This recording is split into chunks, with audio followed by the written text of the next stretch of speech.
বর্তমান অন্তর্বর্তীকালীন সরকারের সাবেক উপদেষ্টা ও ছাত্র আন্দোলনের অন্যতম সমন্বয়ক আসিফ মাহমুদ সজীব ভুঁইয়া নতুন রাজনৈতিক দল জাতীয় নাগরিক পার্টি এনসিপিতে আনুষ্ঠানিকভাবে যোগ দিয়েছেন। তিনি দলটিতে মুখপাত্রের দায়িত্ব পালন করবেন। সোমবার সন্ধ্যায় আয়োজিত এক সংবাদ সম্মেলনে এই তথ্য নিশ্চিত করেন দলটির আহ্বায়ক নাহিদ ইসলাম। এ সময় তিনি দেশের বর্তমান রাজনৈতিক পরিস্থিতি, সংস্কার কার্যক্রম এবং ভবিষ্যতে তার দলের কর্মপরিকল্পনা নিয়ে গণমাধ্যমের সঙ্গে কথা বলেন। এদিকে আসিফ মাহমুদ গতকাল পর্যন্ত সিদ্ধান্তহীন ছিলেন। এরই মধ্যে তিনি ঢাকা 10 আসনে মনোনয়ন ফর্ম নিয়েছেন। রোববার বিকেল 5টায় ছিল মনোনয়নপত্র জমা দেওয়ার শেষ সময়। প্রসঙ্গত 2024 সালের জুলাই-আগস্ট মাসে বৈষম্য বিরোধী ছাত্র আন্দোলনের নেতৃত্বে সংগঠিত গণ অভ্যুত্থানের অন্যতম প্রধান সমন্বয়ক ছিলেন আসিফ মাহমুদ সজীব ভুঁইয়া।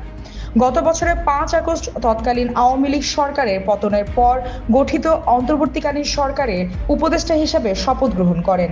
এ বছরের 10 ডিসেম্বর তিনি পদত্যাগ করেন এবং 11 ডিসেম্বর তফসিল ঘোষণার সঙ্গে সঙ্গে পদত্যাগ কার্যকর হয়।